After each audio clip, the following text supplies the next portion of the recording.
you in a shade, and comics are your estate. Put a little madness in your life. Come give your mind a cleanse. Tune in with pops and friends. Just turn on your Roku box and then put a little madness in your life. Put a little madness in your life. Yeah, yeah.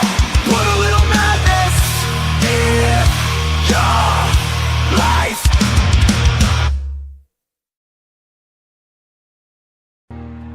At a cursed crossroads where souls collide, see the Prince of Darkness, see the Prince of Lies, while the world lies sleeping and the moon's aglow. They may meet with the devil, you know, when your heart is quaking and your soul can't rest. Open up the pages of the devil you know best.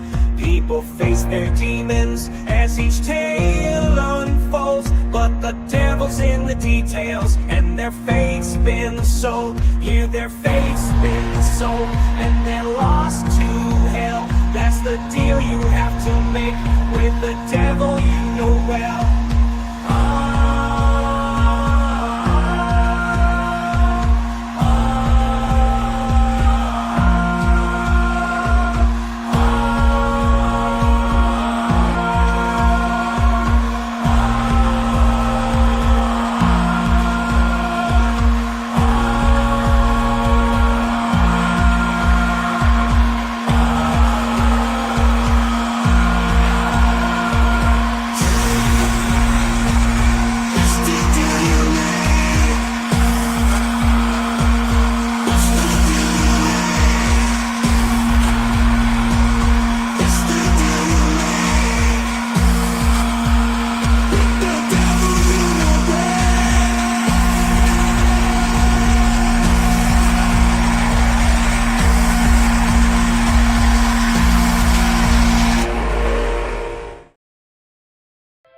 Cryptids and conspiracies, fictions, myths, and fantasies. We're blind to what each other sees. We're the paranoid American. UFOs and men in black, reptilians in person and sleep stack. We've armed ourselves for the attack.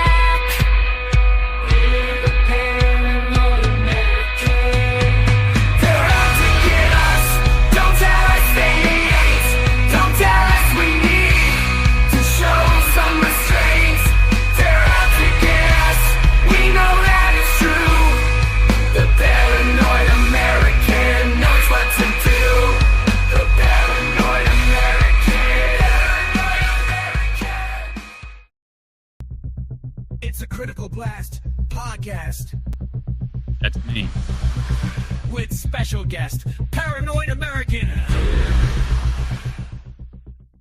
Welcome, Paranoid American, to the show tonight, and great response from our audience here. We do have a large chat out here, actually, waiting to see you. 30 people watching.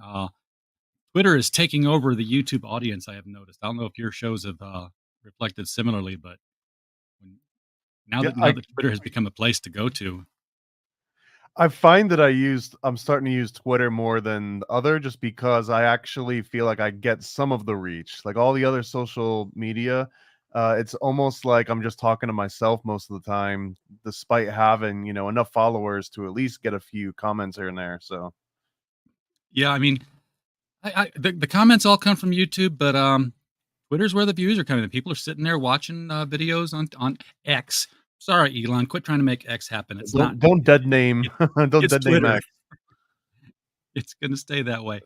So who we got out here tonight? We got Mike Walters popped in to share, say hi. We always appreciate that. Old World Micmac is here. What up, Old World? Right. Wow, these are your people, because these are all new names to me. Welcome everybody. I know this one. We bring an army bigger if Juan had been not slacking and flaking and showed up. That's right. Juan's a coward.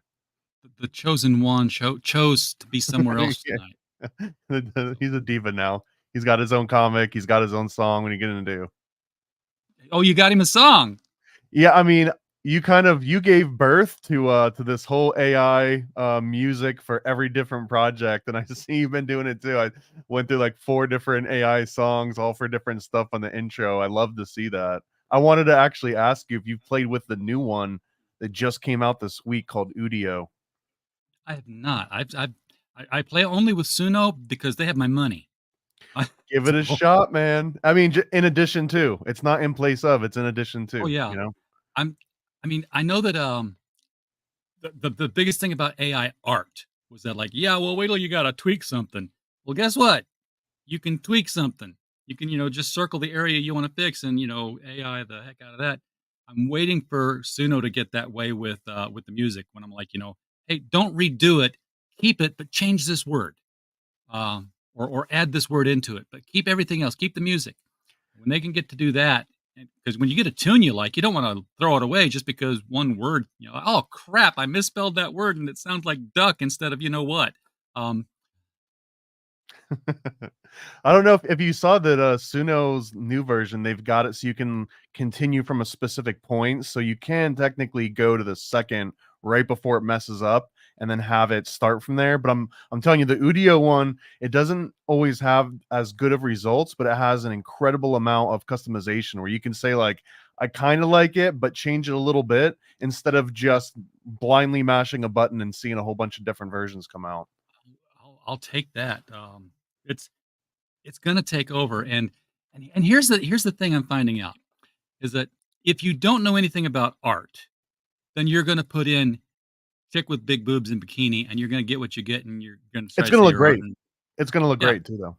people will say yes, not art. But if you know art, if you can say I need this at a Dutch angle with color composition of such and such, because the AI understands all that and it'll follow it and it'll produce it. If you know art, you can make great AI art.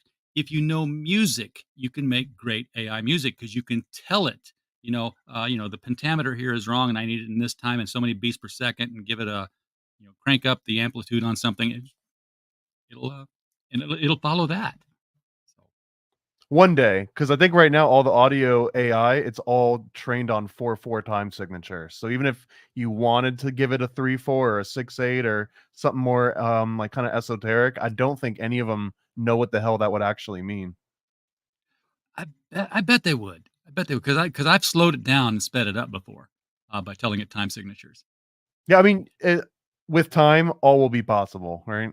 And I just want a sticking point here because I frequent a bunch of the pro AI art and anti AI art subreddits just to get like a good finger on the pulse because I kind of made an active decision a couple years ago that I just wanted to stay on top of the AI curve, whether it was artwork or video or music or anything. I just wanted to like actively, if something's coming out, make a conscious effort to spend a couple hours a week Yeah, and just learn whatever the latest and greatest is. Because man, it's if you don't pay attention for like 2 months, it's like 10 years worth of technology advancements just go on around without you. So I think it's really yeah, important to at least pay attention.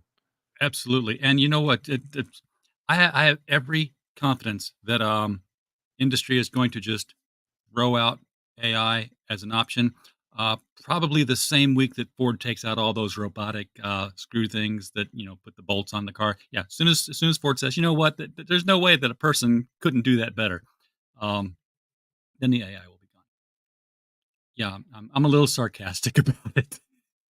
I mean, one of the things that fascinates me is there's so many people that get stuck over whether or not you call it art, and I guess, in a Like Tim way, I've here, just always thought like, who cares if it's called it's art or not art or any of that? And I really do well, feel it's gonna get into this space where someone's gonna love something and then find out it's AI, and then be in that spot where it's like, well, do I unlove it now? Do I take back like how I yeah. felt about it a month ago before I knew this? Well, is it art the verb, which means you have to have talent and you do something, or is it art the noun, which is the image that I produced? Um, So, if art is a thing you do, then yeah, you could say that you can say this is artwork, or it's my art is producing images, and some of the people who are doing AI, they've got very complex prompts that they put into it. Their prompts are a work of art themselves. So Well, therein lies part of the rub, though, is that you could find somebody that has really great prompts and then train a model based on their prompts, and then you just have to say, like, dog, car, oh, and then it'll do all the other stuff that they did. So there's always a way to take something that took a lot of effort and make it take less effort, which I think is the trajectory for all. And I feel like me and you are in like in a small club, unless I've got this wrong, but within the world of comics in particular, it's very much like if you use AI, you're almost like selling your soul to the yeah. Dark Lord or something. And I feel like we're dancing on a line of becoming persona non grata to a lot of small little communities. So I don't really care about that, but I definitely see that. Like almost all the artists that I work with are very vocally anti AI. So I just make sure not to like rub it too much, but I love all of it, man. It's like the most fun thing to do. It is a lot of fun to play with. And of course it's my day job too. So I'm training Google Vertex AI engines to answer questions about financial applications. So Oh, so it's you're like actually feeding the real beast. Okay. I I don't know how to am, feel yes. about that part. Yeah, I'm the one I'm feeding the one that's going to make a decision about whether you get your house or not. Yeah, Uh, I appreciate it. Hopefully this means that I've got like a higher standing. oh yeah, I've got your name in there. It's like, oh, this guy, yeah, we know him. He's cool. Appreciate it. You just give me a little extra tag. Yeah. Um. So no American flag on the ceiling effing me up. No, no. Well, It's that's where back you there. that's where you put the mirror. And no, Tim, I know I don't feel attacked at all. Everybody's gonna use their own tools. My opinion is I have a little bit of fun, but I have friends, believe it or not, who are very much art, not AI. And sometimes it's all I can do to just bite my tongue and not say, draw me a lens flare. because because if you've been using Photoshop since it came out, you've been using AI to some degree or other because hey, look, I've got a pattern brush now. I don't have to draw these hash lines because whoop, they're there. Isn't that great? I'm still an artist. No, you're not. You didn't draw those, did you? But like that's just my mileage, and that's just when I'm in a bad temper. And I've been in a bad temper today because I've been fighting the AI at work all day long because Yeah, well, sometimes it's funny how that works is that when it does what you're asking it to do, there's like this novelty to it that's fun. But when you ask it to do something, it's 100% capable of, and it just refuses. It's like the weirdest position because there's no hood that you can just like pop open and look and see like what wire wasn't connected right. It doesn't really yeah, work like that. It just becomes a complete, conundrum. And if it's anything, you're like, easiest to do just we have to retrain it from scratch? yeah, it's easiest to just wipe it out, create a new one, whole new data bucket, import, and you know what? It actually is pretty fast. If you've got um, 10,000 or more documents, you're like, here's your world. Here is your world. These 10,000 documents. It's answering questions the minute they're loaded. So it's quick. Um, It's gonna kill us all, but it's fun while it lasts. well, once it realizes that hey, you know, Wait, little AI bot, what's the largest drain of resources on our company's finances? Well, you know what it is? It's all these retirees that are living off pensions. I can take care of this for you. no, wait. Done. That's money we can keep if they just quit pulling the money out, right? It was actually a television show back in the '80s that a computer was doing that. Was changing traffic lights and whatnot to have people involved in fatal accidents and deaths. No one could figure it out, and it's like, oh, it's the computer. I'm like, wait a minute, how's the computer get hooked up to the washing machine? I haven't figured that one out yet. But It all started with Matthew Broderick and War Games, and it got worse from yeah. there. Oh, don't get me started on war games. I'm the only one who was in the theater going like, how is the analog modem hanging up the phone? Dial another number. Come on, that's not how that works. I was I was a computer geek even back then. Um, but I was also a comics geek, which is why we're here because we have comics to talk about. Uh, and this is the one you're promoting tonight. This is the second issue of this series of Okay, are we gonna get canceled over this? I mean, the chosen Juan. I don't think you're gonna get canceled. Good, good. I don't care. I just wanted to know. I wanted to get popcorn ready in case. I I think everyone involved in this project is almost uncancelable, if I'm correct. Like every person on here is kind of like independent right now. I no longer have a full-time job, so I'm kind of uncancelable. So I think that we're beyond the cancelable aspect, at least for now. So this is about three podcasters who uncover a secret society of pod gods who also control access to Inner Earth, Lemuria, and Tartania. Tartantia. Okay. Um, It's I've important heard of distinction. Lemuria.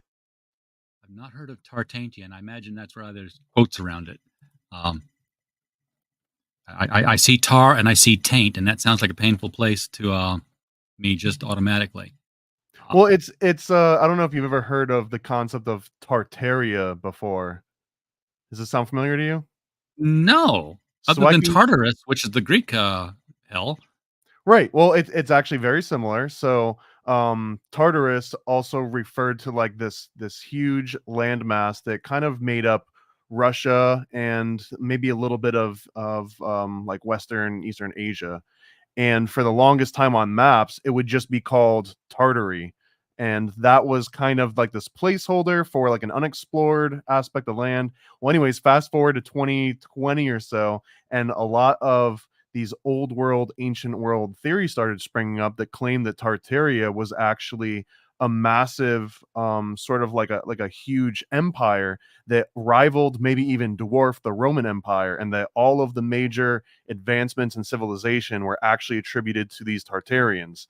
And that even further than that, perhaps a lot of the buildings in the United States pre existed, and people came here and found them that were built by the Tartarians and then either took credit or they knocked them down in a series of world fairs. There's a lot of different sprawling avenues of Tartaria, but Tartaria essentially represents that all of history is fake, but before like the 1800s, and that all of recorded everything is really just a massive cover up to hide that we really came from Tartaria. Well, in the comic book, it's not Tartaria, it's Tartantia, and they kind of represent this hollow earth because it tain't quite on the surface and it tain't quite in the middle, so it's kind of like in the taint of the earth, hollow earth wise. Got it. Okay, that makes perfect sense actually.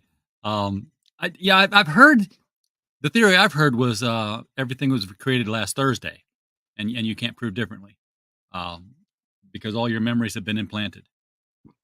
Well, I mean, if you want to play that game, we could just say it's all simulation theory and nothing you've ever seen Yeah, ever existed, and we're all just electrical impulses, and your optic nerve doesn't even exist. yeah. Lewis Where Carroll, do you go from there? Reverend Charles Dodson hit it up early. He said, we're just a thing in his dream. Um, we're all existing in somebody else's dream. So he was ahead of his curve.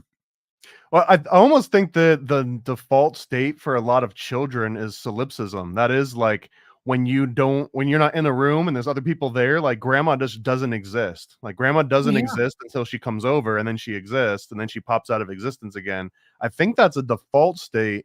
And a lot of people, once they realize there's like a term for it, it feels like it's like a philosophical, like revelation. But I think that's just how a lot of people grow up. Maybe only children. Maybe it's more the only children that feel like that. Oh, I used to give myself.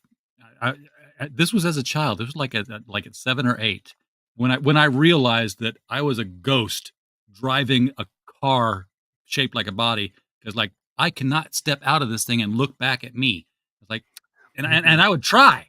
I mean, I'm sitting here trying to force my way out of this because I told you I was a weird kid. Um, yeah, I was that way. It's like there's nothing exists behind me right now. The except that I can observe it with the curtain. It's all Schrodinger's world. It's I had all some friends in high school and college that could help you take a look at what's behind that mask. no, I don't want to do that no more. I figured it out that I'm supposed to stay in the car. Yeah, Um, maybe. I don't know. Everyone's got that impulse. Well, maybe I'm revealing more about myself, but that impulse of like when the car is going really fast and you're just like, what would happen if I just opened that handle? Like, what would happen if I just jumped off yeah, this led. I think that, but those thoughts, from what I understand, those are evolutionary thoughts that keep us safe, because what happens is that you think, what would happen if I open that handle? And you're like, oh, I would die. Let's not do that. And it's just Yeah. that constant reminder to make sure that you're kind of, it's the same thing as something like called cute aggression, where people are like, oh, you're just so cute, I could eat you. You know what I mean? Or like, like Yes. a puppy, you're just like, I want to kill this puppy. It's so cute. That same aspect of cute aggression is really your brain saying like, hey, remember that you're here to protect this thing. So I'm going to give you a quick little idea of like, maybe you should kill it, just so that you could be like, no, no, no, don't kill it. Don't kill it. You know what I mean? It's like constantly just keeping you in check. I've had the same door handle impulse before too, but mine is always when I'm sitting next to the emergency exit on a plane. Um, Well, now you like, just found yourself on a list, sir. I know. It's like, what would really happen right now? Is it active in the middle of the air? Surely it's locked, right? You can't pull it while you're in midair. It's you got to be on the ground, right? Apparently not. Um, thank How God for new is this seatbelts. plane? I've seen some videos recently that would shake my Ooh. confidence. Um, you got 10 days left to go on this campaign, so you've been up for a while now, but you have hit the goal, doubled the goal. Sweet. Yeah, We're it still took me a going for second. 10x. It would be awesome to 10x the goal. Yes, I want. Well, of course, Chaos I Twins want to did sell. it. The last time we talked, we did the one with Sam Tripoli and Chaos Twins, and that one now is almost got 600 backers, which was Sweet. phenomenal. So I'm just doing my best to try and replicate even a fraction of that for all the other projects I got coming You're up. welcome. No, it was. We got the critical blast bump. Yeah, exactly. It's a long running bump. It lasts for months. Uh, I'm looking at this image here, and I'm going to scroll down, but it took me a second to realize this guy's not looking at them. He's buried in the wall.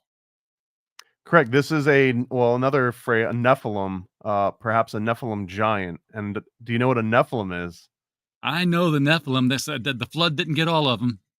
Right, right. So this is one of the dead Nephilim that they're finding as they're on their way to inner Earth. So the premise of this entire series thus far, issues 1 and 2, is that a bunch of conspiracy podcasters that are all real, by the way, a bunch of friends and just people that kind of came together to like collectively make this whole series happen, but that they find out that there's a secret society of podcasters that once you hit like 100,000 followers on YouTube or wherever the platform is, then you're kind of invited to this area that has access to inner Earth. They've got access to Nephilim. They've got access to all sorts of like real conspiracy theories, but you got to hit like 100,000 followers first. And one of these guys kind of didn't earn it and they got invited anyways. So now they're sort of fish out of water and have to pretend like they're in this club and seeing all these wild things.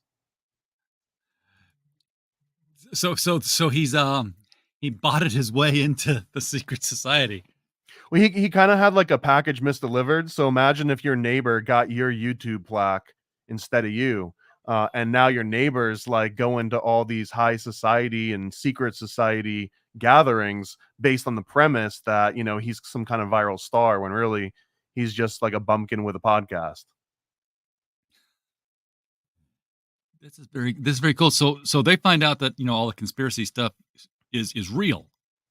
Is real, but also that all these conspiracy podcasters know it's real. And all of the feigning ignorance of like, oh, I wonder what's going on. Is Hollow Earth real? Like, of course it's real. Like, you know it's real. You're literally the guys that have the access that gets to Hollow Earth. So it's just a way of kind of keeping a monopoly on like all the really juicy tidbits. So this gives So our main characters a direct first person view of like, what if every of the weird outlandish conspiracy theories you hear on YouTube or TikTok or whatever are 100% true, and illustrate them in full detail.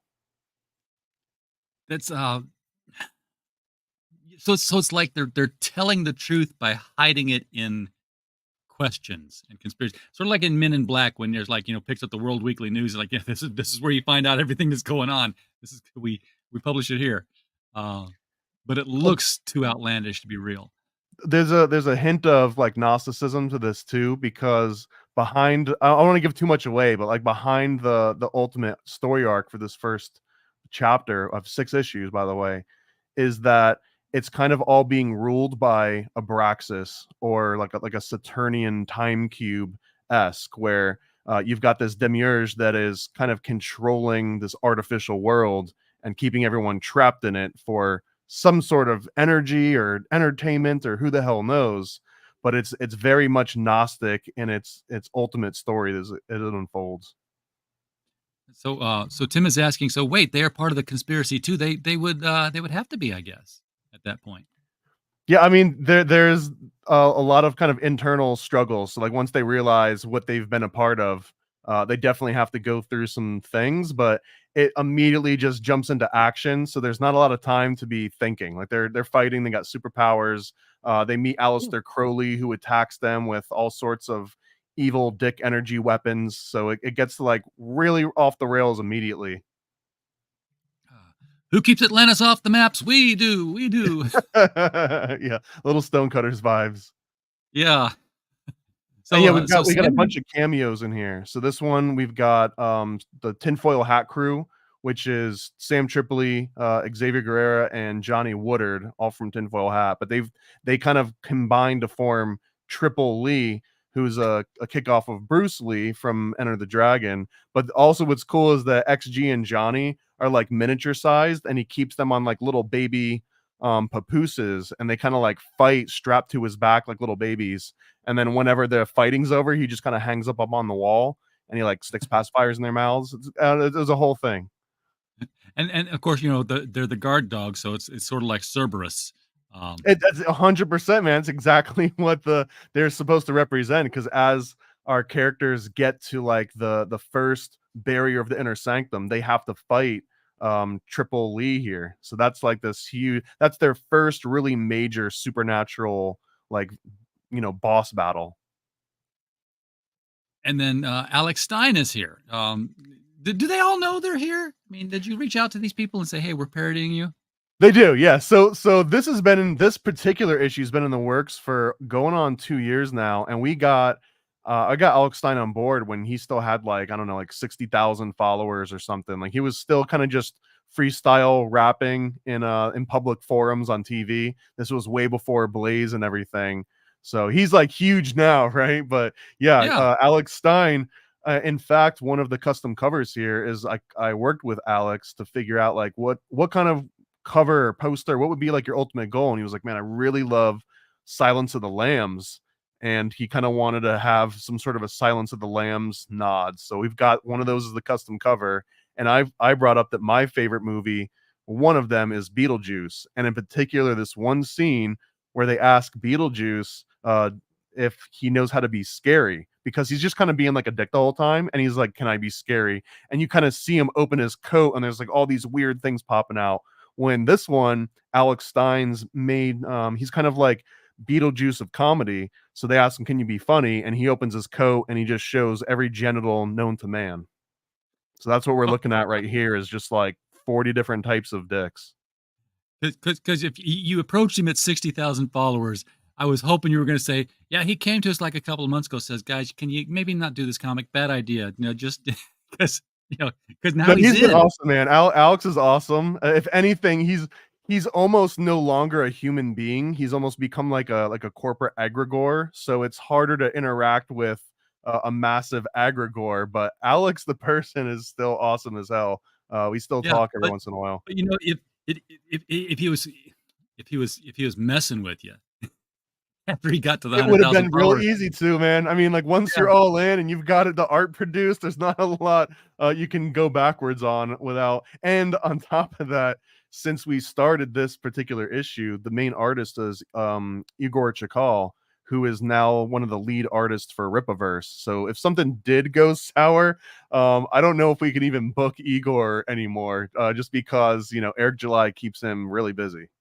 yeah. Well, see, it's that secret society thing now. Yeah, Now that Alex we're trying Stein to got get there, now Eric got there, they've got to cut, they've got to shut this story down. That's Uh, right. the Podfather. Okay, now this is the perhaps the head of the whole secret pod society. He is the one who we shall not name ever. Is he based off of anybody? We can't even say that much. Oh, okay. There's a Dr. Claw aspect to this, which is Yeah, I'm very just about to say intentional. Dr. Claw. Yeah, he's just consider him Dr. Claw, and it ends there. We can't even hint at who Dr. Claw might be. This is the Red Room. This is where heroes and villains are born and heroes are born and villains are slain.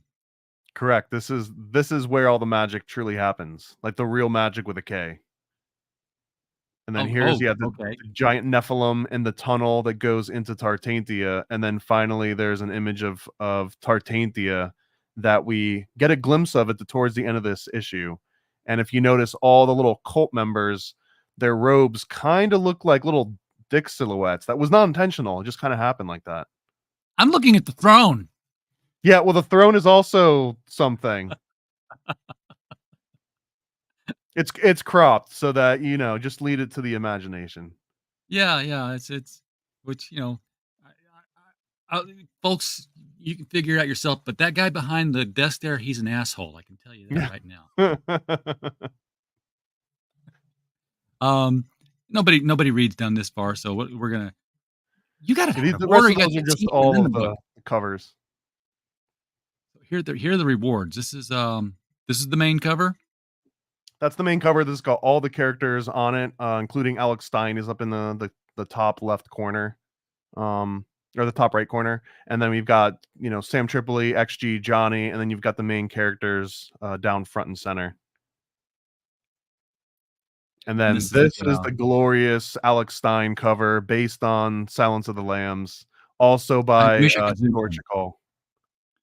I wish I could zoom in because, of course, the thing that got to me like years after the film was that the death's head on the moth was actually that painting of the naked women standing in a certain position. Right, the Salvador Dali photo. Yeah, and I would love to see what he drew in here if I were to zoom We in. kept the reference. Okay, oh, perfect. Um, And this one is I've put out later last year and earlier this year. I've been putting out a bunch of action figure like little play sets called Paranoid play sets, and I've got one like the Stanley Kubrick fake moon landing play set. I've got a Nephilim portal baby play set. They've been really popular. They've been really fun to make, and one that I've been keeping in the back burner for this particular Kickstarter is the Paranoid American Homunculus Growing Kit, which also features Juan's likeness up here. But this is like a real deep inside niche reference to Homunculus, and we put out a Homunculus owner's manual last year, and it details exactly what a homunculus is, all the different types, all the different historical references from alchemists all the way to the Guinness Book World Records that also has homunculus listed. And we get emails and questions all the time about people like, is this real? Can we really make a homunculus? We have some people that say they've been trying to work on making a homunculus. So we figured we're going to try and take all the hard work out and make like yeah, a really easy, do it yourself, just add water style homunculus. So just we've add got water one and because that's done. honestly, if somebody walks in and you're sitting there trying to get your junk all over a chicken egg, you're gonna be locked up somewhere. Um, but that's apparently what that guy did on YouTube because I watched all those videos. I was like being drawn. He's like, "You did what? You've grown a person now in this egg. It's moving. Oh my god!" Uh, You're talking about the Russian guy. And I think I know the secret on that one, or at least what I've heard was that you take a piece of like a regular piece of sponge and you just cut it up into just like a random shape, and then you put a little bit of cornstarch in it and maybe like some food coloring, and then you can actually stuff that into an egg if you get through the hole enough, so that when you open the egg, the like sponge has absorbed all the rest of the water. It's got some of the cornstarch in it, so it kind of looks like a little globby thing with a little bit of shape to it. If you know how to jiggle your wrist right. All I'm saying is that one was a farce and ours is real. okay, that's yeah. Duck eggs work better, and then a turtle pops out. Yeah. Well, no, not if you did it right. I think if you fertilize duck eggs with turtle semen, that's how you get platypus. That's actually correct. I remember that from high school. Okay, yeah, I knew it was worked somehow. Let's I see if I got can an get F this in that class, but I still remember it quite well. for fantastic. Um, so these are the occult prints. Now, how are these prints occult? So the top left of those prints, this is actually based on a painting from Manly Palmer Hall's Secret Teachings of All Ages of Abraxas. And Abraxas is essentially like the ultra supervillain of this series. He's this Gnostic deity that is kind of controlling our reality for unknown purposes until at least we get to issue 6, and you'll kind of figure that out.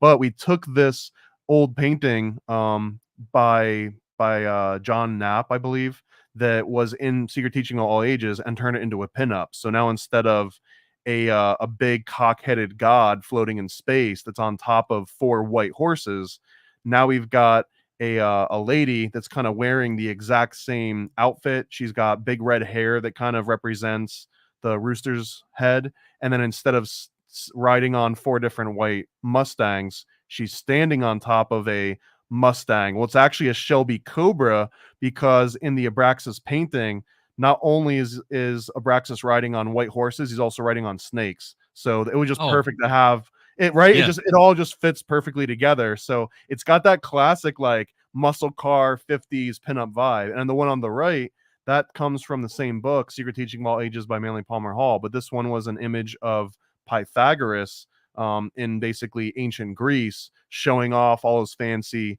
proposition of Euclid and all his fancy math stuff. So we basically turned that into this lady selling McDonald's, and she's got a Coca-Cola, and there's like a guitar there, like a electric guitar. So it's kind of like the Americana hot chick pinup version of Pythagoras. yeah, I get it. I dig it. Th- They're very cool, and I see Kiss in the wall on the Yeah, so the middle one's a promo for a new series that I'm gonna be after this Kickstarter is over next month. I've got one called Illuminati, which you can also see at adultoccult.com. And this is I was talked into one of my distributors on the West Coast over this one. Shout out to Comics Mainstream, by the way. They're awesome company. But he was telling me that a lot of the comic shops, like, they actually do really well with adult comics as long as the cover isn't necessarily 100% nude, but they kind of move, like they'll fly off the shelves if they yeah. get to the right audience. And I Show him just what figured, Kickstarter does. well, yeah, hell, yeah. So I'm gonna see how much I can tap into that, because I realize like almost all the comics I put out, with the exception of my 2 biggest sellers, which is Chaos Twins and a coloring book called American Cryptids. Those are like my all ages, and those ones do gangbusters compared to everything else I do combined. But everything else I do definitely skews very mature, very adult, not kid friendly. And since I'm already kind of in that space and like the horror and political aspect, why not, do some sex sells and see how that works? So Yeah, of course, in paranoid American fashion, though, I can't just do boobs. I'm gonna have to do boobs in a cult. They're gonna have to be occult boobs. they're they're magical anyway. Usually, you mentioned Abraxas earlier. If I'm not mistaken, the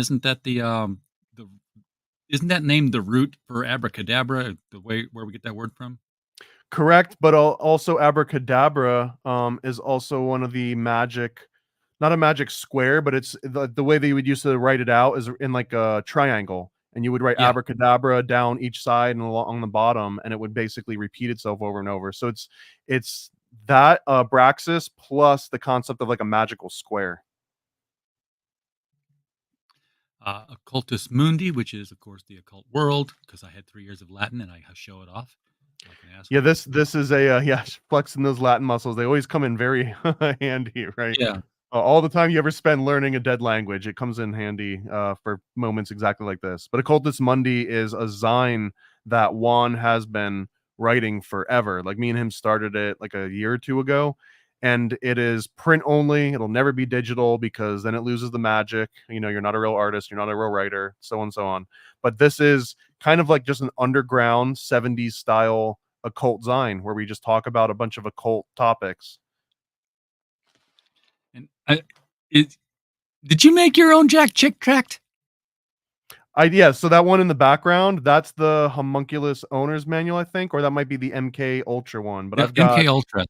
so yeah, so another so this is one of my biggest years ever. I've been publishing for over 10 years, and this year I'm releasing 4, maybe more new Chick tracks in addition to the 2 I've got. So right now I've got MK Ultra that breaks down the entire history of MK Ultra from Project Paperclip to all the way to modern day. It even touches on like the men who stared at goats angles. In addition to that one, we did the Homunculus Owner's Manual that I mentioned, and then I've got 4 coming out in the next few months. One is on Bigfoot, one is on the Titanic, and it covers every different Titanic conspiracy theory that's out there. One that's on the Bavarian Illuminati that I'm doing as a collaboration with my friend Donut. Shout out Donut Factory. And then another one called the Golden Bough, which started as a Stanley Kubrick pamphlet and it just kept getting deeper and deeper and deeper. And now it's going to be like a whole expose on like Bohemian Grove and Stanley Kubrick films and black magic and Hollywood. And it's kind of all over the place. It's going to be a really good one. Yeah, I love all this stuff. It's so fun to read, and the thing is, after you read like a couple of them that corroborate each other, you're like, wait a minute, that kind of makes sense. Yeah. I actually have a really good friend that was raised on real Chick tracks. Like growing up, his parents would buy him Chick tracks and give it to him and say, "This is the real world, honey. Like read this and go to your room." And he was raised for like 10 years, understanding that Chick track was an insight of like what the teachers weren't telling him. Like here's how the world really works. Yeah, yeah, absolutely. Watching Bewitched is going to send you to hell. Um, you get your sticker sheets. Everyone loves stickers. And we do have some I've got a Heaven's Gate sticker sheet that's holographic. I've got a Jonestown sticker sheet that's got Flavor Aid, not Kool-Aid. Like we're very accurate here. I love this. This needs to go on. You need to make cans of this homunculus. Um, Of which one? the homunculus Budweiser.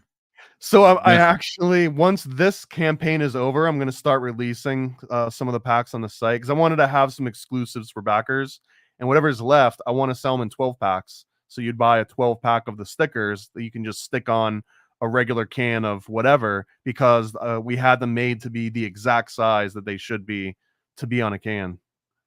A koozie would be great. They make you can have those made to order. Oh, that's a great idea. See, man, And you're a merch master over here.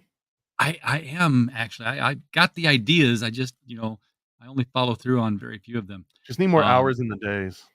No, I know. Somebody hold their hands up and stop that sun, like last Monday.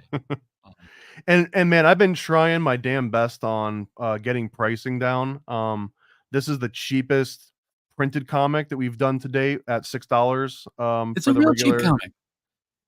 I'm trying to get down to like 4. From what I understand, $4 to $5 is kind of the sweet spot, especially if you want to contend with, the big 2 or the 3 or 4 or whatever. Yeah, you So got to be in I'm their getting there. market too. You also got to get more than just like 500 or 1,000 printed at a time to get those kind of prices. So that is the main reason for all these. I mean, you've run enough of these to know that $3,000 doesn't really pay for the art production. It pays for like the print and the promo and some of the fulfillment aspects and the shipping and all that. But like the real goal is to get enough of these printed. Usually it's around 5,000 to 10,000 where you can get the per issue cost low enough that all of a sudden you can charge $4 for it and not just hope to break even if you're lucky, And you got all kinds of variants here. You got the Alex Stein foil cover. First ever foil covers that we're doing. This is a new experiment just to see what the process is like. And if it goes well, I'd like to offer more foil covers for basically Kickstarter exclusive stuff. You got sets here. Just a lot. You got a lot of stuff. You probably got a ton of inventory that you can pull from. Yeah, well, yeah, I don't have a living room anymore. I just have like an inventory room. Yeah. Now this one's interesting. $322. Why that number? So this is a reference to 322, which is the number of the Skull and Bones, who are the secret society at Yale, who is rumored to be the American splinter version of the original Bavarian Illuminati after it kind of went to Germany and got canned out there. So 322 gets you into the most elite club of all time, which is the Chosen One, and it'll put you in as one of the cult members. So you saw those little Tartantian cult members that we were looking at before. Well, this will basically let you become slaughtered. We've got one person that's signing up. They're going to basically be completely eviscerated by Aleister Crowley himself, and then have their entrails used to divine the future of some kind. So that's the cool kind of stuff that we're trying to offer. Okay, and of course you read it backwards. You got 223s, and we know the number 23 is important. So Oh, you don't read it backwards. Come on, were you crazy? uh, don't ever read anything backwards. We don't have an airport around here, and that sounds like a plane landing, which means it's coming down somewhere. And then we haven't had any takers on the 1500 yet, but I like to just offer the big ticket tiers just in case, the whale comes along. And this one Yeah, is incredibly unique. It is one of everything forever. So it's one of every comic that I've ever printed, every coloring book, every sticker sheet, sticker, print, keychain, play set, all the little play sets that we were talking about before. It is one of all of those already, plus any comic, toy, sticker I ever come out with until I die. You'll get one copy of that. well, for 1500, that's cheap. It is cheap. I want this particular project to just blow up. But I remember that I believe Kevin Eastman, it was either Eastman or Laird did something very similar in one of the original Ninja Turtles comics where it was like you could buy a lifetime subscription of like one of everything that they ever do. And I always wished, I wished I was around at that time to make that offer. And I think it was like, I don't know, $150 or I mean, in 1980s money, it was like $1 million, but Yeah, so this is my version of that. In case there's any takers out there, it will be well worth it because again, I'm releasing like 10 books this year, games, albums, like all kinds of stuff is coming out. So I would be losing money on it within a year. So if you want to put me out of business, going back, the biggest tier that I've got, you'll put me right out of we business. just need 10 people to back him at 1500. You'll never see me again. Bankrupt you like a successful small business person selling to Walmart. And you won't be able to keep up.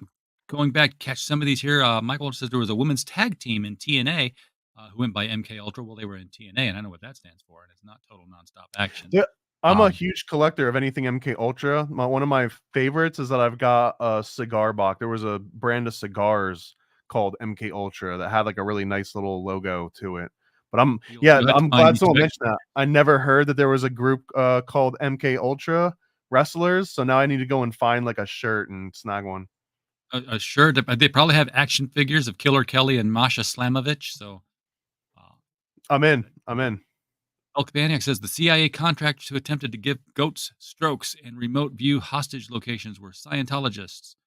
Right. That was part of. There's a bunch of them. One of them was like Project Phoenix, I think, was the origination of that. And that movie, The Men Who Stare at Goats, which was based on a book by John Ronson, who was the guy that snuck into Bohemian Grove with Alex Jones, by the way. A bunch of random connections here. But he's the one that wrote about that particular thing that turned into the movie. And I think that the original version of that was that one of the military guys that went over to Vietnam realized that no one was shooting the kill. Like they would always like shoot upwards, like up into the sky, so they could say that they pulled the trigger, but not actually have it on their conscience. So they were like the military was trying to find out like how do we make people killers, like want to kill, not shoot to miss. How do we make them shoot to kill?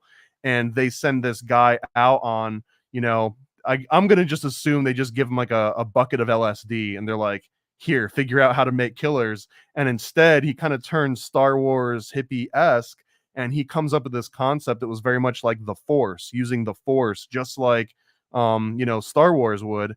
And they come up with this theory that if you can concentrate enough on these goats, then you can make them faint. It's a very specific type of fainting goat that if you cause just like a little bit of trauma or surprise, they'll like freak out and they'll tilt over. Do they scream? What's that? Do they scream when they do it? Well, I mean, The same goats that scream can also faint, but I don't know if the two happen at the same time. I don't think they do.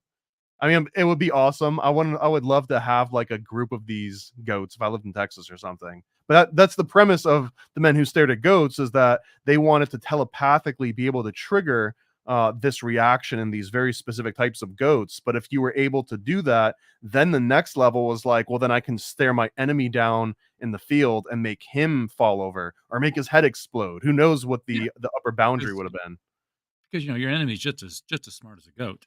Um, Wayne Klingman says, give me a redhead and boobs, and take my money."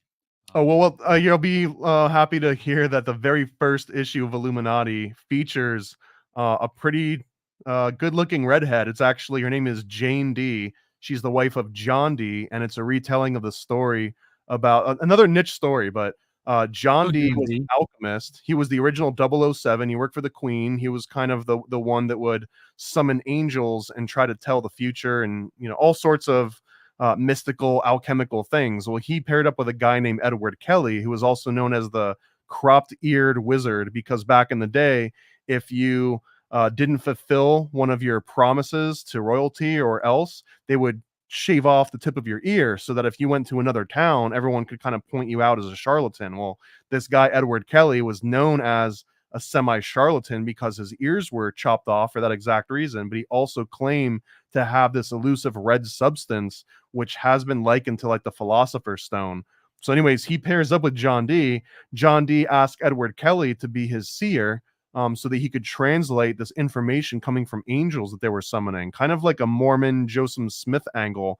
Well, Edward Kelly, he talks to the angel and he's like, John, you're not going to believe this, but the angel's telling me that I got to sleep with your wife in order for any of this to work.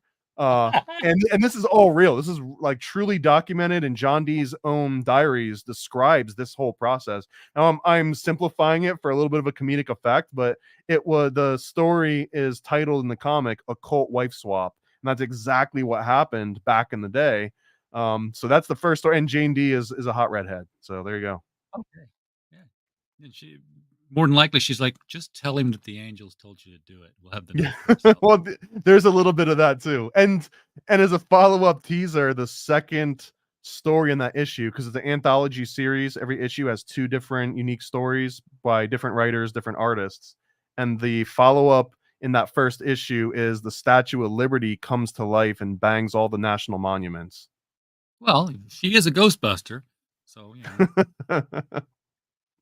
I love talking to angels. An angel came to talk to me, gave me this book, and all the pages were made out of gold. You got a book made out of gold? Did you pawn it? Like, no, the angel took it back, but I memorized everything in it first and wrote it all down again. What's it say? It's like, oh, it says we can screw as many chicks as we want. We're okay. Better than okay. That's the goal, man. Like you need to populate an entire planet full of your offspring. So you better get to work now. Exactly. Do Hollywood sex crimes. That would be very interesting. Okay.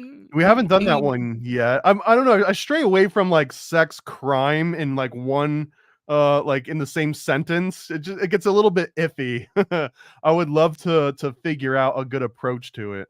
I got toy series. I've got a Frazzle Drip Funhouse comic, which kind of hints on that, but it definitely doesn't have the erotic aspect to it yet. Wayne Klingman is one of the authors in our stable at Critical Blast Publishing, and his oeuvre is true crime. So he knows all the Godfathers and all the mafia outfits in Chicago and Milwaukee and Buffalo and Vegas, and writes about those and Hollywood. There might be a nice like JFK plot line in there because it's all mafia related. And there's one that I've been toying with that hasn't made it into these issues yet. But this concept that pop stars were kind of like whenever they go on these world tours, those world tours are really like them going on an OnlyFans tour for like sheiks and for royalty. And that basically anytime Britney Spears would go on like a world tour, it was because some sheik wanted her company, and that was all used as a cover for it. So there's one aspect of that, but I think it's it's kind of been done a little bit by some of like the Dollhouse series, which I love. Like it's all MK Ultra mind control beta sex kitten stuff. I don't know how deep you get into MK mind control. A little bit, a little bit. So you got like the alpha, the beta, the delta mind control. You've got omega, but the beta are also known as beta sex kittens, and those are the ones that are usually trained to kind of allure. This is like the polka dotted dress lady that triggers Sirhan to shoot at RFK. Right? There's a bunch of these different versions of that. I just want to know how to do it. Is all. Yeah. ID Crisis Design says both Joseph Smith and Muhammad were visited by an angel in a cave. That angel's getting around causing trouble. We need to find that angel and make it stop. Timmel says, There's "Wait, Joseph a Smith." I was gonna say there's a really interesting book called Early Mormonism and Magic that was published, I think, in like the 80s. And he makes a really good, compelling case. And they find all the bookstores that were around where Joseph Smith grew up, and they can pinpoint 2 or 3 books in particular that had these exact stories. One of them was a guy is visited by an angel, and he looks up and he just sees like a blinding white light, and he tells him that he's going to help him translate hieroglyphics. This is literally a book that Joseph Smith likely read because it was in the bookstore that was like just down the street from his house. And there's also one called the Magus, and inside the Magus, it has the exact same talisman to Jupiter that Joseph Smith also had. He had a talisman to Jupiter that they would use for the original treasure hunting. He also had a bloodstone amulet, or some people attribute the bloodstone amulet to one of his subsequent followers. The name's escaping me, but this was another example that came out of these books. And the reason that no one even knew that existed is because the amulet would lose its power if you told anyone that you had it, and you would also need to keep it pressed against your skin. And one of the aspects of the magical Mormon underwear, it's not necessarily that the underwear is magic, it's that it has these little emblems, these little Freemasonic emblems, and they are pointed inward, so they're always touching you on your skin. So there's a lot of really compelling evidence that it originated with this, like these alchemical stories, a lot of like folk magic, and over time it evolved where like, okay, you don't need a bloodstone, you need magical underpants, and that serves the same thing as the bloodstone, and no one even has to know that it's a magical talisman.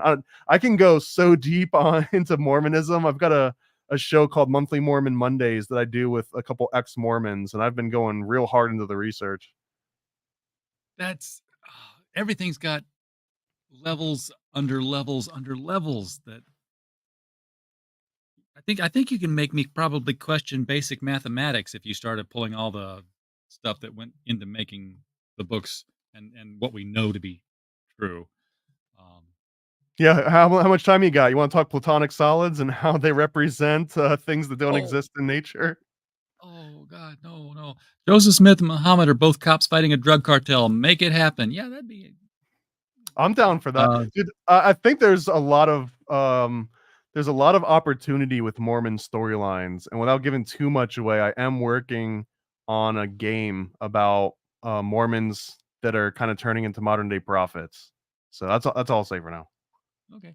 Deacon says we know that Joseph Smith failed miserably at translating the Egyptian hieroglyphs. So, what about Mormonism appeals to paranoid American? I think this was What straight up. appeals to me is that it is uniquely an American religion. This one, and also Nation of Islam, along with the Nation of Gods and Earths, are all really fascinating to me. But Mormonism scratches this weird itch because A, it is so incredibly American by nature, and then B, it's got Freemasonry tied into it. C, it's got magic and folk magic tied into it.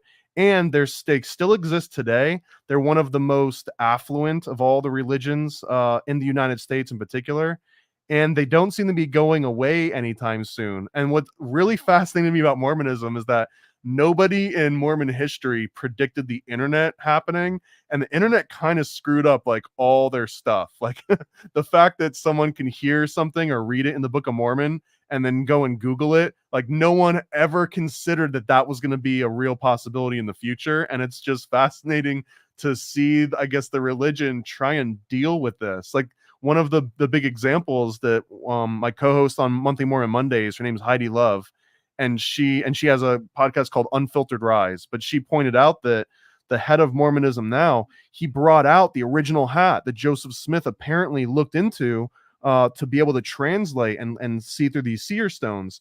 And she said for the longest time when she was growing up as a kid, if you brought up the hat, it was like, that's silly, that's propaganda, that, you know, that the whole hat story is based on people that are trying to cut down Mormonism and try and make it lose credibility.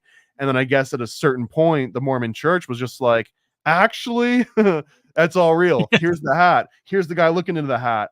And this is what's really interesting to me about this is that they can revise their rules literally every year. Like the Mormon church can just get together and say, "Oh, actually, we're going to retcon these rules and pass these new ones."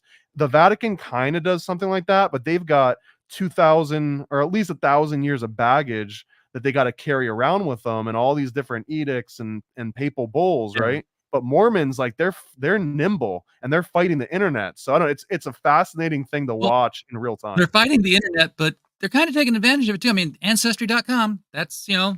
Yeah, dude, I'm telling you, it's beyond fascinating. They baptize people after they're dead in order to fill their own planets. And that's another thing they got retconned, is that apparently in the 70s, 80s, they were trying to appeal to people that like Star Wars and Star Trek. So they came out with this kobold theory where it's like everyone populates their own planet, but then that got retconned after it got out onto the internet and people started making fun of it, and they were just like, no, that never happened. There was never a planet involved. None of that ever existed. But it's like the internet exists, so you can go and find the original sort of recruitment videos that make these exact claims. So I love this aspect of it. So like you kind of remind me of this radio show I used to listen to in St. Louis, the Dave Glover show. He was drive time, jackassery, penis jokes, that kind of a thing. But every once in a while, he would have on like a serious guest, and he would get serious. And he was always interested in the kind of stuff you're talking about here. So he brought on a guy who was a Kabbalist, and he was like, getting into the like, so you guys do this, you believe this, and I got through on the phone lines. I mean, it was like winning the lottery, because it was that kind of a show. If you could get through, man, you had the attention. And I said, I'd really like you to go into, talking about, the golem and whether or not, this is such a thing that can be made.